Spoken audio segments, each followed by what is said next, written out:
let's talk about Fulham, because Tim J says, should I keep Salah and Mane, or should I ship out Mane and bring in Mitrovic for Ings and Alonso for Pereira? We've already spoken about Alonso. You know my feelings on him. Mitrovic has got great underlying stats and made them count in the game against Burnley. Mitrovic looking very, very good. His stats are almost on par with Aguero right now. Total attempts, he's had 15 total attempts. Callum Wilson, Mitrovic and Aguero are the leaders of the pack as far as attempts on goal. Arnautovic and Ings both over double figures for attempts as well. As far as shots from inside the box, Mitrovic is only on 9. That's lower than Ings, Aguero and Wilson. Wilson is on 13. All of Wilson's shots have come from inside the box. Big chances, Mitrovic is on 4 with Jesus, beaten by Callum Wilson.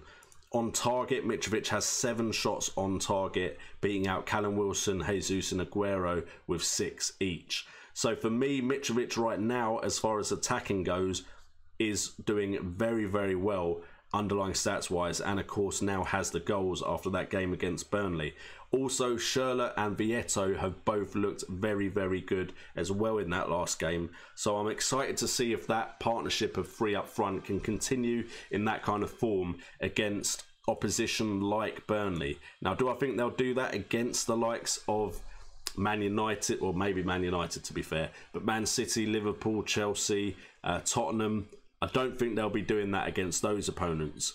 So right now, Fulham have Brighton next, but then it's Man City. Then do have Watford, who have looked good. Everton, who have looked good, but not defensively, to be fair. They then have Arsenal. If Arsenal's defence still doesn't look good by that point, if the fixtures after Arsenal aren't too bad, then you could start thinking of bringing in Fulham players for that.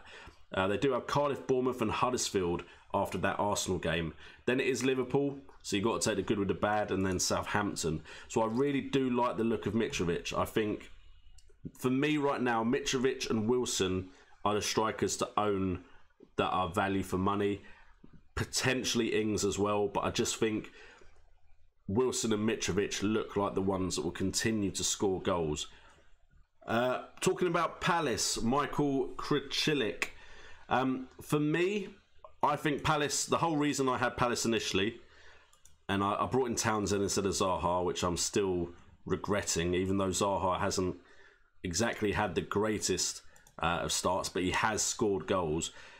It's because Crystal Palace do have good fixtures, like you said. Southampton, Huddersfield, Newcastle, Bournemouth, Wolves, Everton. That's up until game week 9. For me, Hennessy could potentially still get some clean sheets there, but I mean, I'm worried about how they looked against Watford. They did decent against Liverpool, though, even though they did concede 2.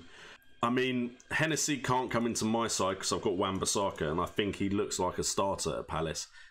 And then if you're picking anyone else, I think Zaha is the best player to own in that side.